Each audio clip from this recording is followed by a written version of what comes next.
Welcome to the Ask Historians podcast. Hello and welcome to the Ask Historians podcast. We are joined this episode by Flared user PartyMoses. Hello.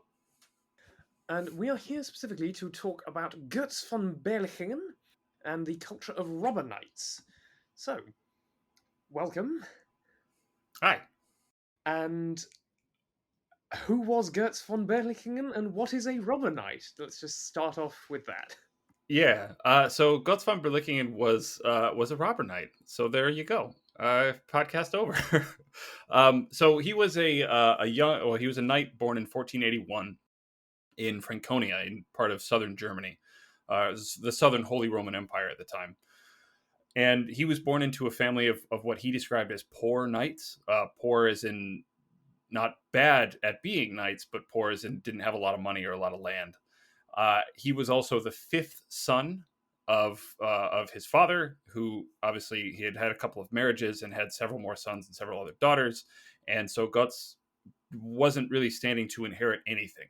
And so very, very early on in his life, he talks about how he wasn't super interested in school. So, going and being a monk wasn't really a thing. Going to college, which was actually something that happened to this class of men quite often. Götz was a contemporary of another guy named Ulrich von Hudden, who became a fairly prominent, humanist scholar at the time, who came from basically the same circumstances. But that wasn't for Götz. He liked horses and he liked fighting and he liked learning how to be a knight. And so very, very early in his youth, he already knew that he wanted to go and be a knight. And the thing was, at the time, this is the 1480s, 1490s, you go, basically, you're sent to foster with a family member, somebody else who's sort of prominent in kind of the courts of the empire and that kind of thing. And he accompanied his uncle to the 1495 Diet of Worms, which is an extremely important sort of political event in the Holy Roman Empire. This was the first time that Emperor Maximilian had kind of struck out on his own after his father had died, after he was kind of the emperor alone, and made a whole bunch of choices for the politics and economy of the empire that actually affected Götz's life for basically the rest of his very long life. So he was born in 1481. He died in 1562. So he was in his 80s when he finally died. And he's probably most prominently known for the fact that he, in 1504, when he was about 20, 21, something like that, he lost his right hand in an accident, a friendly fire accident. A Nuremberger artillerist shot at him, and due to an accident and everything, he lost his right hand. And very, very shortly after that, he was back at it, back in the saddle, running around being a robber knight. With an iron hand, an iron prosthetic hand. And that sort of made his reputation, in part because it was unusual, and he continued to be an extremely effective robber knight in this period. So in terms of so that's Götz a little bit, and we can talk a little bit later about he wrote an autobiography, and he has Mozart made a song that mentions him, and Goethe, the playwright, wrote a play about Götz von Berlichingen, and that's probably one of the reasons that we sort of remember him so well. But a robber knight was a really interesting thing that was really kind of the product of the political and social culture of the Holy Roman Empire at the sort of the mid 15th century on into the first couple of decades of the 16th century. And essentially what it was part of the agrarian crisis. Essentially, food prices were really low. The cost of labor was really high. And seigneurial lords, who had usually been able to take their taxes in kind. So you've got a guy who's farming cabbages who can pay you cabbages at the end of the year, and then you can deal with them how you want to. That was no longer really viable because food didn't cost anything, so you weren't making any money. So they started demanding from their tenants that they pay their taxes in cash, or failing that, they would basically make them serfs. And serfs had a whole lot more fees and a whole lot less sort of social freedom and economic freedom. And this was a way for landlords to retain their rights and to sort of keep making money, because being a knight was expensive. And related to this is now the idea that money is so important that anything that might affect your money, that might affect your income, you take as a personal insult. And rather than engage in a duel, you more or less make economic warfare against the person who sort of insulted you. And this was a largely formalized process. So even though it's like robber knight kind of conjures this idea of like just somebody kind of randomly ransacking the countryside and looting whatever they could, the way that Götz describes it in his autobiography is very curtailed. It's very directed. It's very focused sort of violence. Like there is a deliberate like formal declaration of a feud called an Abklag that say, you've insulted me or you misused one of my peasants or serfs or something like that. And now I send you a letter that says, please apologize. And you say no. And then I send you an Abklag saying the feud is on, which means that any of your property is fair game. Any of your family members for kidnapping and ransom are fair game. Your person, of course, is fair game. And any of your allies, any of your friends that might kind of weigh in your favor is also like fair game. I can target those and I can use them for leverage in the eventual negotiation that's going to decide sort of who's at fault, who owes who, what kind of money. And although sort of economics are kind of ostensibly the cause of a lot of this, this was an honor culture. So economic rationality doesn't really factor into it that much. And the scholar Hille Zamora, who wrote the book called The Feud in Early Modern Germany, actually makes the argument that for the most part, most of these feuds actually probably cost the sort of primary feud wagers more money than they actually brought in. And this makes Götz kind of prominent for another reason too, because if commonly you're not really making a lot of money from your feuds, the fact that Götz did several times make an awful lot of money from feuding primarily against the city of Nuremberg makes him also much more prominent. This happened, of course, after he lost his hand for the most part, and he became quite wealthy on his own. He bought a castle in 1514 for 3,000 florins, 10 years after he lost his right hand. So he was very good at this, and he was either by luck or by cunning was able to kind of choose targets that allowed him to make quite a lot of money pursuing this. So it's a complicated process. Obviously, Götz is a complicated guy. But that's sort of the pulse at the time, right? You've got this sort of economic warfare sort of simmering all the time. And interestingly enough, it was illegal after 1495. The Diet of Worms that Götz attended, one of the decisions that Maximilian, the Emperor of the Holy Roman Empire, made was that they called it the Eternal Peace, the Ewiger Landfriede, which basically made feuding between knights completely illegal, which didn't stop anyone from doing it, of course, but it made them technically illegal. So he was also, a criminal for a good chunk of his adulthood. Yeah, I mean, I suppose it is worth disambiguating that by the Diet of Worms we do not mean the later one of in 1521 that had to deal with the Reformation. This is an earlier one in 1495. Yep. Just to avoid confusion from people who only really know the later, more famous one. Right. But to get back into the meat of things, the impression I'm getting is that Götz is simultaneously, a really prominent example of a robber knight, and yet also quite an exceptional one. Yeah, even without the whole prosthetic hand part. Right. Yeah, and it's difficult to get obviously that objectivity isn't really necessarily anything that a historian can ever expect or desire, but we have Götz's autobiography, which alone makes him exceptional. Even if he turned out to be, if we looked at all the numbers of everything we have, completely perfectly average in every other way, the fact that he wrote an autobiography is itself exceptional. So we have to understand that a lot of what we know about Götz is coming from Götz's own perspective, which means that, we should look a little closely at it and make sure that it's, he says specifically one of the reasons that he wrote the autobiography, or probably dictated the autobiography, is because he wanted to leave a record to sort of kind of like safeguard his ancestors or his progeny, right? His family from any possible repercussion that they might have because of his own actions, right? So he's well aware that they could be construed as criminal at various points, right? And so he's writing this as essentially an apologia, like here's why I did this stuff, and here's why I think it was justified. which again is fairly exceptional. But then you add in the fact that, you know, he's running around doing most of this with an iron hand, and he's really good at it when most people weren't. It makes it just like incredibly fascinating.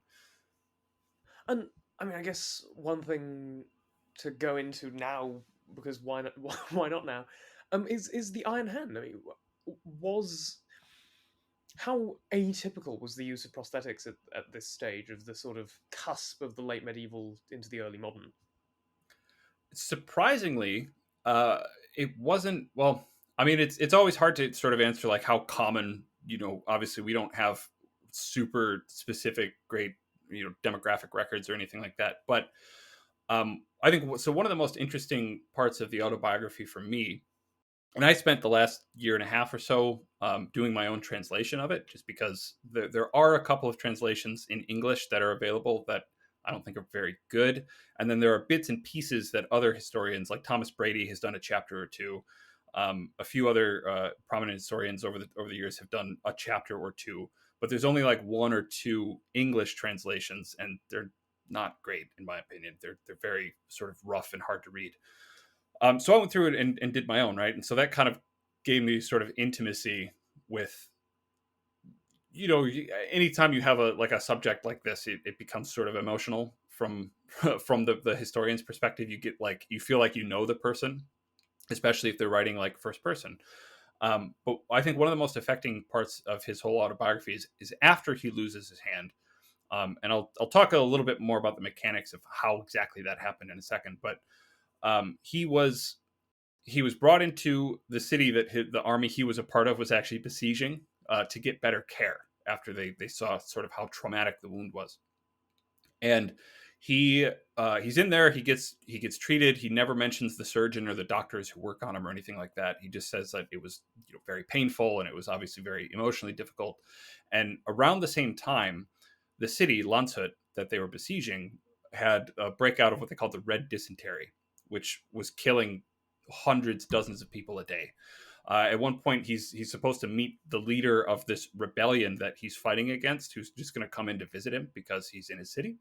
And like Götz gets all dressed up for like the first time in months and is like sitting on his bed waiting for this guy to come in. And then like a servant comes in and tells him that the Lord died of dysentery, right? Götz says he got it himself and had a rough time with it. And so he's in this city for 6 months, something like that, like basically the entire winter, just recuperating. And he at one point is having like suicidal thoughts. And he says he's praying for God to come and take him because he's looking at like the rest of his life laid out in front of him, and he's lost his right hand. He's like 22 years old.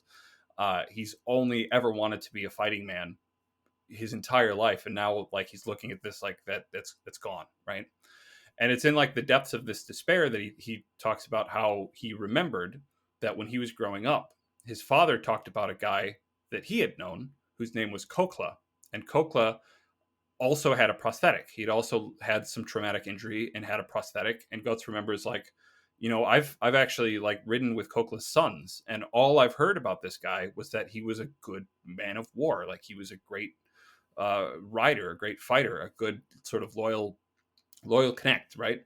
And he says, well, if Kokla did it, then I should be able to do that too. Even if I have some sort of makeshift, you know, some hook, some iron hand sort of, you know, made, I can still kind of go out and do it, right? And so, you know, this tells us a couple of things. It gives us a little window into Götz's head. And this clearly, like, he's writing the autobiography in probably 1561. So almost 60 years after this happened. And it still comes across as very sort of vivid in his recollection. And it's the fact that there's another guy, right? We have this other disabled knight, like tells us that even in like 1560, even in 1504, right, representation is really important, right? It's the idea that Götz can look at someone else as an example and say like he did it, and if he did it, I can too.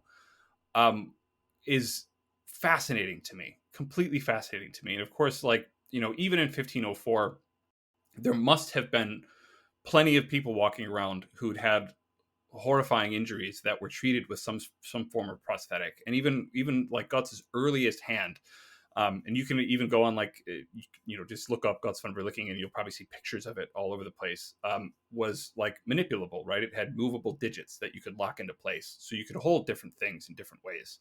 And it had this sort of these complex inner mechanisms and this sort of strapping device and everything, which made it like multifunctional in a way that is really impressive. And we tend to think like Götz is sort of straddling that line between, if you ask an early modern historian, where does 1504 fall? Well, they're going to say the early modern period. And if you ask a medieval historian, they're going to say, obviously, it's the late medieval period, right? And so it's sort of straddling that sort of fuzzy zone between historiography about what period is this in, right? And so if we're thinking about what medical technology exists in 1504, most of us are probably going to think it's fairly crude, right? It's really, really roughshod. It's like they're just going to hack your limbs off and then hope you don't die of infection kind of a thing, right? And like that obviously wasn't the case. I mean, the whoever the surgeons were who worked on Götz, his initial injury and then treated him with the dysentery, obviously could do something. They were obviously capable of something. They were capable of some medical sophistication. And the fact that there was people in Götz's own acquaintance who'd had prosthetics fitted to them. And later on, there's this hilarious anecdote where this is like 1512 or so. One of several times that Götz is in a feud with the city of Nuremberg. He swoops in and he tries to capture this like caravan of Nuremberg merchants who are on their way from one city to another. And they get wind of it and they all flee to Augsburg, where Maximilian the emperor happened to be. And they all go and, say, oh, we're being robbed by these robber knights. And once they tell him who it was Götz and another guy he's riding with who had a prosthetic leg. Maximilian says, like, who are these people? Like, the one guy only has one hand and the other guy only has one leg. Like, I hate to think of what would have happened if they had, if they were both kind of like fully healthy.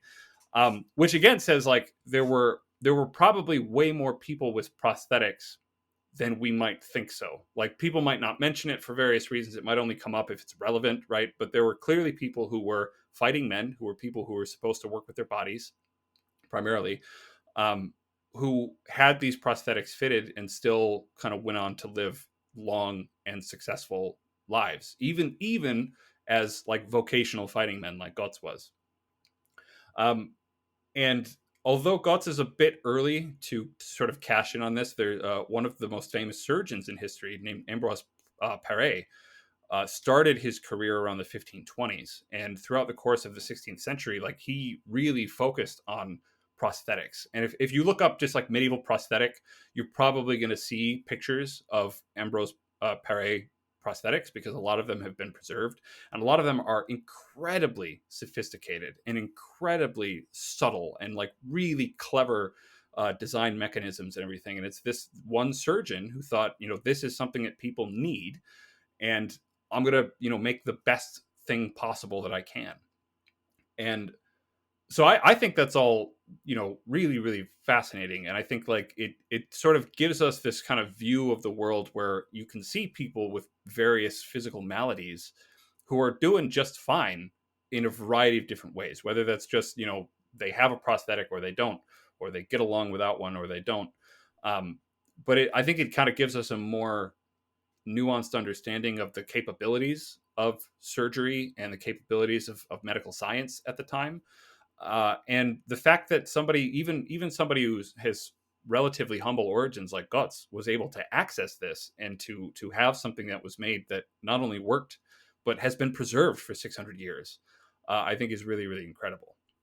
And I mean, in terms of robber knights, because I just want to follow up from that anecdote about the Emperor Maximilian, because there's what came of that? Was he sort of pursued by some sort of authorities as a result of it, or was it simply that yes, it is officially illegal, but we won't do anything about it? So for the most part, it was one of these sort of legal ambiguities where it's technically illegal, but sort of socially and culturally tolerated, right? And one of the paradoxes, of course, of this whole thing, and one of the reasons that like honor cultures and dueling continued to be a thing for so long, even though dueling was mostly illegal everywhere that was ever used, right?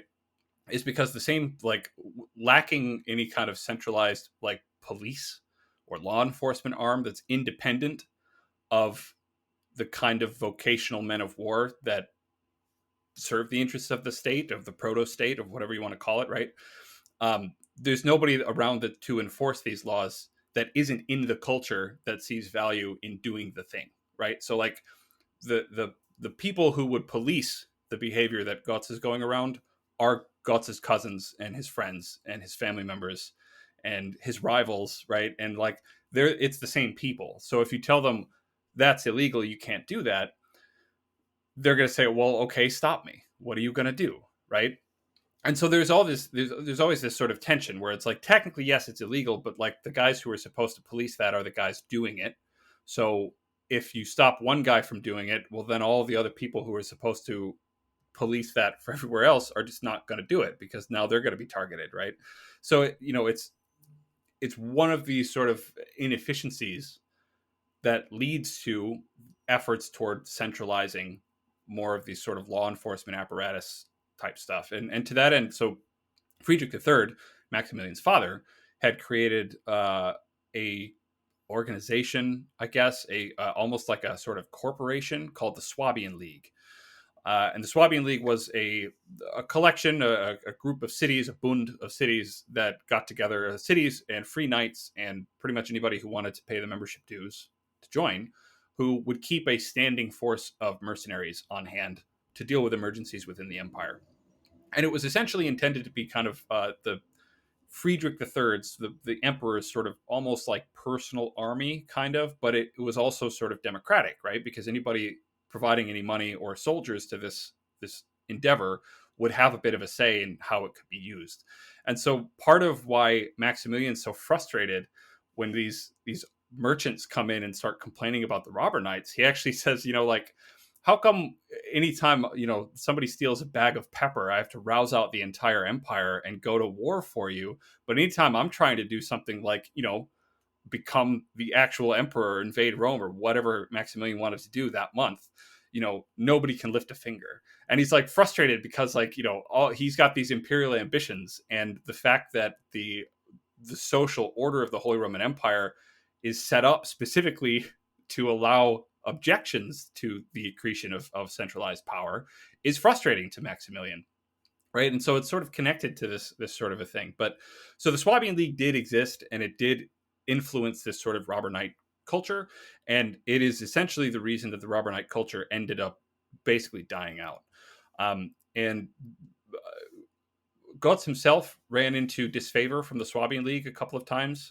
So around 1519, he had actually been part of I'm not sure exactly what you would call it, sort of a kerfuffle, a war, a attempted counter rebellion, something like that, with the Duke of Württemberg, who, not to put too fine a point on it, was sort of a megalomaniac at the time, and he ended up going to war with the town of Reutlingen in about 1514 because citizens of the town of Reutlingen allegedly had killed a forester that he had appointed in the forest nearby that were supposed to be his hunting preserves, and he tried to go take the city.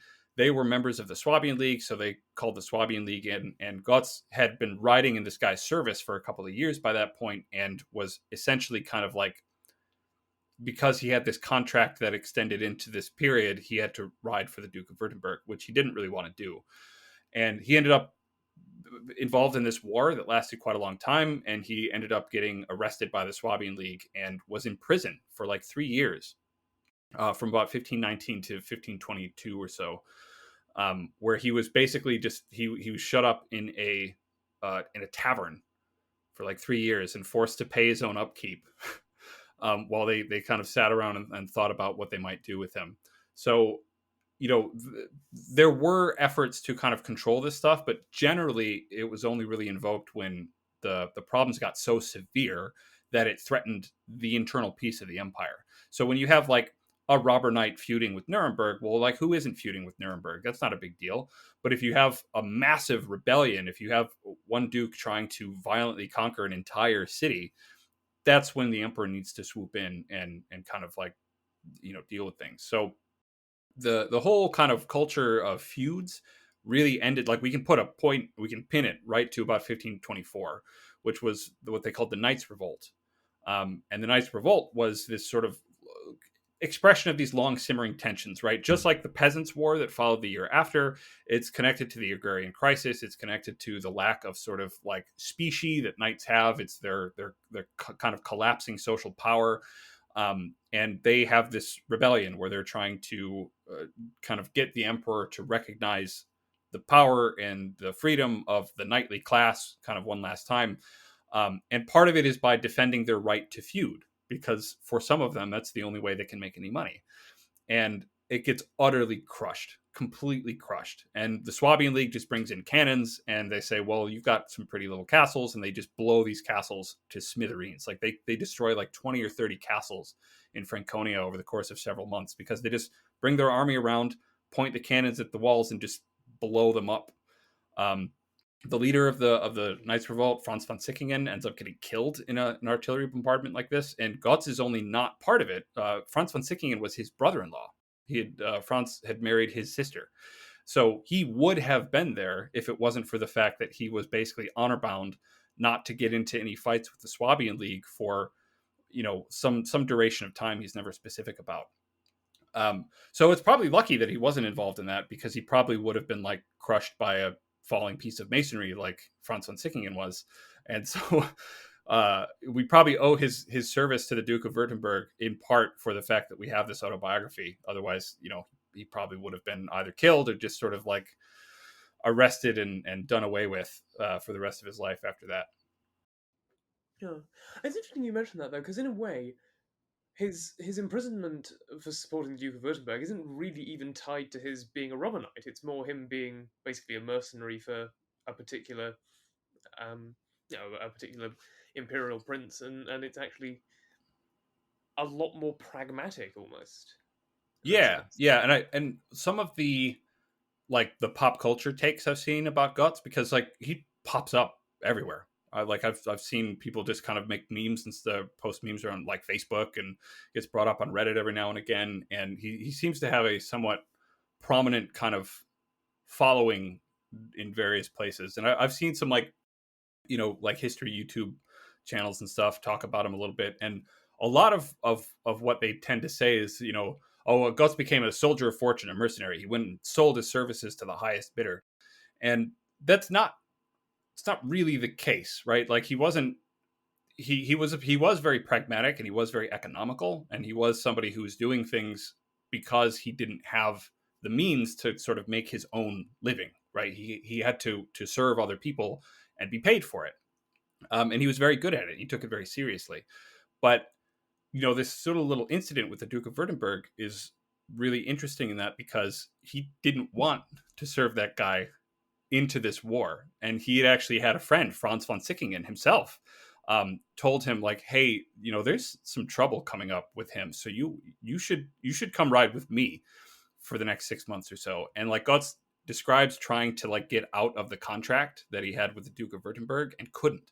And so he was sort of like trapped in service to this guy when the rebellion happened and when he was forced to serve him. And then he did to the best of his ability, right? And like we can still sort of see, even though he didn't want to serve this guy necessarily, he's still relatively proud of what he was able to accomplish, even if he thought the cause was unjust, right? Like he talks about being he's shut up in a castle he called the Mechmühl, the mousetrap, and how they withstood the siege until they were down to like very little flour, and they were melting the pewter out of windows to make bullets so that they could continue to fight. When he was coerced to sort of come out of the castle, he was tricked, and then he was arrested. And yeah, so like he even mentions in the Landshut War, which is where he lost his hand, he was in a sort of similar service. Like he was serving one guy in particular, and when he heard about all this trouble, he actually wanted to go serve with the rebels who were actually defending Landshut, because two of his brothers were serving with the rebels.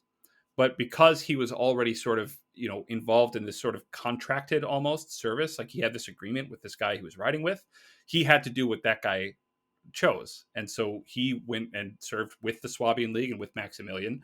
And, that presumably is what led to him losing his hand. And like the fact that he was literally fighting against his brothers is really interesting, right? And it sort of it complicates that idea that they're all these guys are just out there selling their services to the highest bidder. They're just out there cracking heads because that's what they want to do. And like that's partially true, but like money almost never comes into it. Like Götz mentions money a few times, and one time he actually mentions like how unimportant it was to him. And of course, this is rose tinted glasses from a guy in his 80s, sort of reminiscing on his youth. So we have to kind of take that into consideration. But he says at one point, this was in 1502, when he is involved in an attack, an effort from Friedrich of the Hohenzollerns to attack Nuremberg, and they almost take the city, according to Götz. There's actually a big, huge painting of this. They called it the Battle of the Forest of Nuremberg or something like that. It's in the National Museum, I think, in Nuremberg. It's huge, big old painting, and it's got the prominent citizens right at the center and everything. Is really, really cool. But so Götz is involved in this and everything, and he tells a story about how a couple of months afterward, he's at a tavern, and one of the guys that he was riding with that day, Paulus von Absberg, is telling a story to all these patrons of the tavern and everything, and he mentions Götz and his brother Philip. And he says that those two were like more energetic on the field than he'd ever seen or something like that. And he tells us like that was worth to him more than 2,000 florins, like more than any amount of payment that he could have gotten. Just like having the respect of somebody who was as well known and as well respected as Paulus von Absberg was worth more than any money in the world to him. And it's easy to kind of look at that and say, well, yeah, of course he's saying that, when he's 81. Of course he's saying that after his whole life and everything. But like, I believe him. I think that is true. I think that a lot of what Götz was doing was out of a love for that kind of life and a love for what he clearly looks at as like adventure. Right. And it's like, it's obviously to us, it's like, that's horribly violent. That's like horrifyingly violent. But, a feud wasn't necessarily deadly. And even war wasn't necessarily like deadly. The idea of war at this period is to like capture your peers and like ransom them and to perform like these feats of valor in very visible ways. And Götz is very sensitive to that. And so I think like there's an attraction to this lifestyle that Götz clearly has that, should be interrogated a little bit. But I think the idea that he was just kind of going out and doing it for money and he was just like the soldier of fortune who was just greedy and rapacious it's not, even if we're looking at kind of the most biased against the robber knight class sort of versions of history, say from Nuremberg, even then you still kind of get the sense of this kind of it's a lifestyle for them. It's a vocation, right? There's kind of beauty and sort of aesthetic value from doing this kind of thing well and serving well and like sticking to your oaths because that's what makes you a man, right? That's what makes you a knight. So yeah, I think like there's more to it than just, oh, he's a mercenary selling his services, right? Even though like he was, right? Like that's absolutely clear. He was being paid to give, violent service to people that sometimes he didn't even like. But there's more, like it's more fulfilling than that. It's more than just a job, right? It's a vocation. This is what he does. This is his whole life. This is his purpose, is to do this. I'm building on that to some extent and verging on something we've talked about a few times already. Because you recently finished translating his autobiography. Was there anything that you found out that you really weren't expecting going in? I mean, I think it's hard to pinpoint one or two things because like so much of it's such a different perspective than I was expecting entirely, right? Like I was expecting more of the just kind of like beat 'em up sort of like, here's this cool fight I had, and to some extent that's in there for sure. But I think there's like a lot of emotional sensitivity in there that shows up in surprising places. And I think one of the things that might surprise most people is that he actually only ever describes killing one person in a life where he has, his whole book is, I think it's like something like 14 or 15 individual feuds. Some of them are like 5 or 6 part feuds, right? Where it's like you start with one thing and it kind of snowballs into like, well, that guy's ally is this dude and he has a feud with that guy. And so like has these stupendously complicated things. He's involved in these huge wars and everything.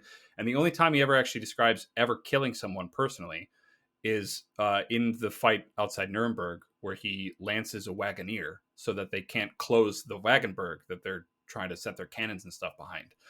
And that's it. And the way that he justifies it is by saying like, well, he had to because they would have closed up their Wagenburg, and if they did that, we would have lost the battle, right? So for him, it's like sort of this like tactical choice. And he actually says, like, though I can't remember exactly the way he frames it, but he says like, you know, God told me that I should do it. Right? Like I had to go do it right now. I had to lance this poor guy. And God told me it was okay. But like the fact that he goes out of his way to say that, I think tells us how rare that would be. Even in a big battle where people are firing cannons at each other, right? Like you get hit by a cannonball, obviously, like, you know, well, that's a shame. But in terms of like, you're a guy on a horse with a lance or a crossbow or a gun or a sword or whatever. I think I certainly expected that it would be more deadly, right? It'd be more like we think of war now, where it's kill or be killed. And that clearly isn't the case, right? And when he loses his hand, he's outside the city of Landshut, which they're besieging. So they're getting cannons and everything ready to knock the walls down and do very violent stuff to each other. And he's saying that, you know, the defenders had set themselves up in a ditch, and I was out riding, hoping to basically coax out one or two of those knights to joust with him, right? Like just to, he's deliberately single challenge. Like you come out, we'll joust. If you lose, I'm going to take you back to my camp. And if I lose, I guess I'll go into the city, right? Like that's what he was doing.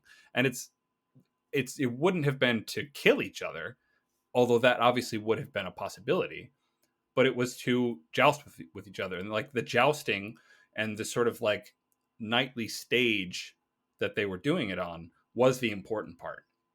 And I think that it belies a lot of the sort of pop culture takes I think we have on the Middle Ages, especially sort of after sort of Game of Thrones, right? Like that this sort of idea that we have of the medieval period or the fantasy version of the medieval period is just intensely violent, murderous, everybody's killing everybody all the time sort of a thing, when the culture is like every single person involved in the Landshut War and every single person involved in the Knights Revolt and all of these other really kind of high profile, large scale wars in the Holy Roman Empire were like cousins and brother-in-laws and members of an extended kinship.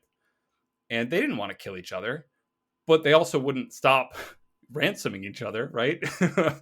And I think like overall, I think that's the most surprising thing is that there's so much even implied or even that we can infer from the way that Götz talks about this stuff that gives us a view into this sort of like honor culture that is so much more than just violence, right? And it plugs into these sort of long-standing ideas that we have of gentlemanly behavior in war and the idea of just honor generally as being this sort of very complicated, nuanced expression of peerage and of belonging, rather than just something that is like a cult of violence. Because violence is definitely a part of it, and it's something that obviously you had to prepare for specifically, but it's sort of muted in a way that I find really, really interesting. Oh, you say that. To what extent is it possible that the Wagoneer is the only killing he's willing to admit to have done, especially as a Wagoneer is presumably not a fellow member of the knightly class? Right, and he does describe a couple of times like doing things in a larger scale sort of conflict that obviously would have led to people dying. You're not melting down the pewter in the pane glass window, to gently tap people, right? Like you're doing it to shoot them.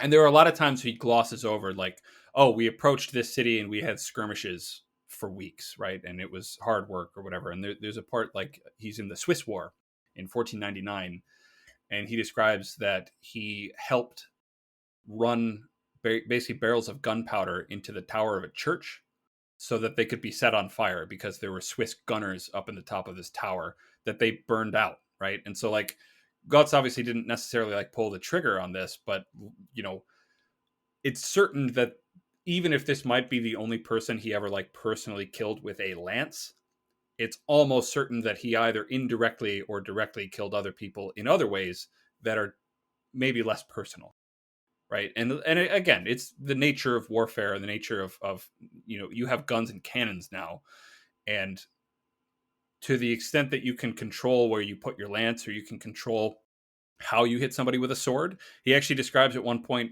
he desperately needed to capture somebody and he didn't want him to like start talking really quick, so he hit him with the flat of his sword, and then got really worried because the sword sort of turned a little bit, and it gave him a really like a deep gash on his scalp, and he like instantly like got him, he said like a healing root or something like that to staunch the bleeding, and like apologized and everything. And so like there's a level to which, when the scale of violence is so personal, it's you and another guy on a horse with a sword, you can sort of control that, right?